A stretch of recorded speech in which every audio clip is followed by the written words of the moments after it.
Hello everyone, and welcome back to Kutikatas, a podcast where we bring you enchanting stories from Hindu culture, Indian folklore, and timeless parables filled with magic, adventure, and life lessons. Are you ready for today's tale? Let's begin! Before we begin today's tale, let's start off with 3 Oms. Take a deep breath in, and when you exhale, say Om for as long as you can.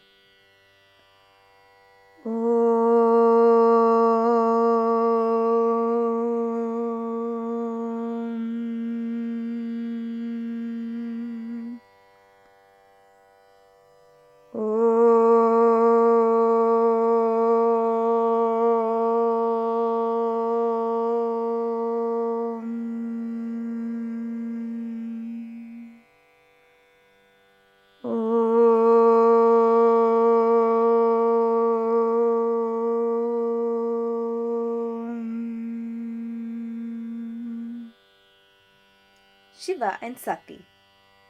Have you ever wondered why we celebrate our favorite festivals? Welcome to the Stories Behind the Festival, a special segment where we unwrap the magical tales hidden inside every celebration. Sorry for the delay in last week's episode, as I had lost my voice, which is very important to telling my stories. We will now start our very special Navratri story series. Over the next few episodes, we'll follow a grand cosmic tale of the battle of Goddess Parvati and Mahishasura. But before we begin to understand Goddess Parvati, we must understand Parvati's story and devotion to be with Lord Shiva. And to understand that, we must begin with the story of Shiva and Sati, a story of love and pride that sets everything into motion. Long ago, there lived a powerful king named Daksha Prajapati, son of Lord Brahma. Daksha was wise, proud, and very busy. He was in charge of creating society and caring for all living things. Daksha had many daughters, 24 or even more, depending on the old texts, and each one was beautiful and talented. He married them to great sages and gods, weaving powerful families across the universe. Among these daughters was Sati, gentle and radiant like the moon. From the moment she was born, Sati's heart seemed to belong to someone very special, someone her father did not like. Now you might wonder, why would Daksha dislike anyone? After all, he was the son of Brahma.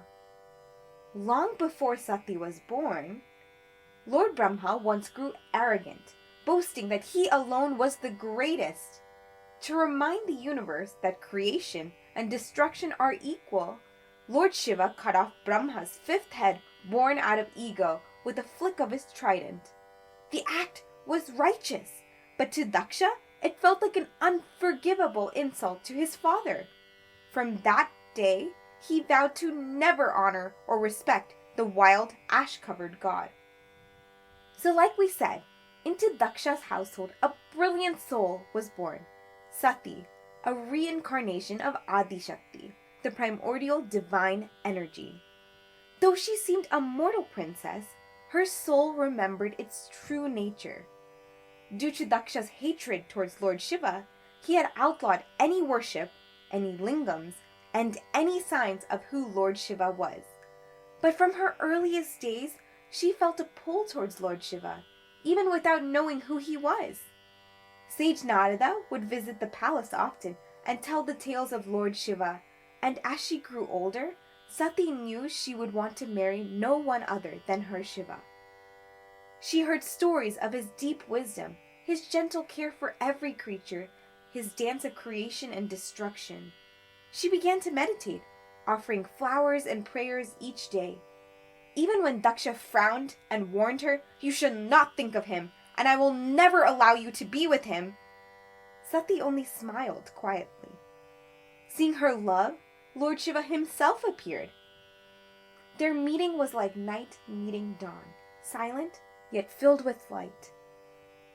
When Daksha came to know of Sati's resolve to marry Lord Shiva, Daksha announced a Swayamvara, where mighty kings and gods gathered hoping she would choose them.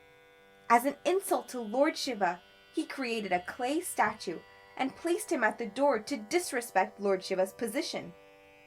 Sati looked everywhere for Lord Shiva when her eyes landed on the statue. Ignoring her father's frown, she stepped forward and placed the wedding garland around the statue's neck, and Lord Shiva appeared. The crowd gasped. The vagabond and the princess were wed with the blessing of Lord Brahma and Lord Vishnu, but Daksha turned away, his pride burning hotter than the sacred fire. Sati and Lord Shiva returned to Mount Kailash. There, amid snowy peaks and singing sages, Sati's own cosmic power began to awaken. Meditating beside her husband, she felt the infinite energy of the universe swirl within. She was not merely a queen. She was the very force of creation itself, Shakti. Time passed until Daksha decided to perform a great yagna, a massive fire sacrifice that would gather all the gods and sages.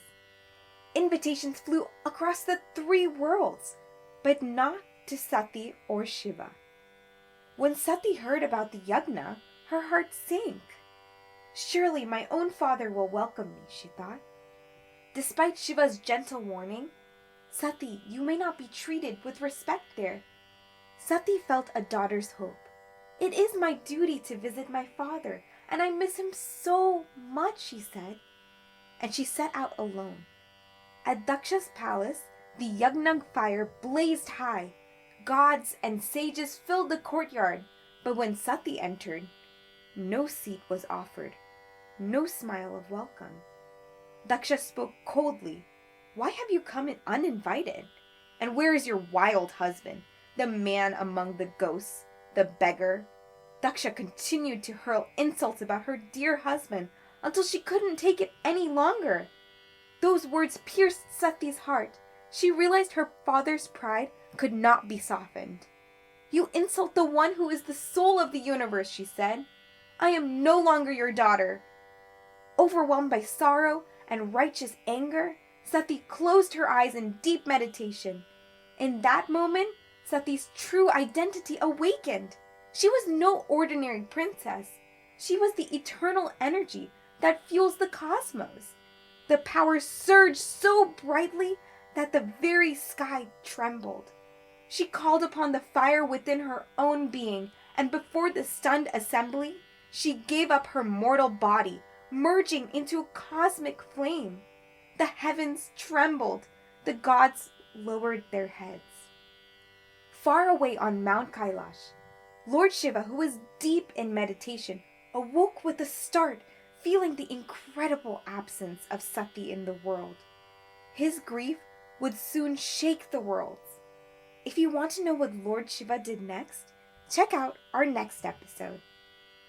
Even today, pilgrims visit the Daksheshwara Mahadev temple near Haridwar, where this dramatic yagna once took place. The temple stands beside the sacred Ganga, its stone courtyards echoing with the memory of Sati's courage and Lord Shiva's unending love. So, what's the moral of this story? The tale of Shiva and Sati reminds us that ego and pride can wound deeper than swords, and harsh words are just as painful as physical harm. Respect, humility, and love are what keep families and communities whole, and without them, only sadness remains. Until next time, keep learning and keep smiling. Hari Sharanam.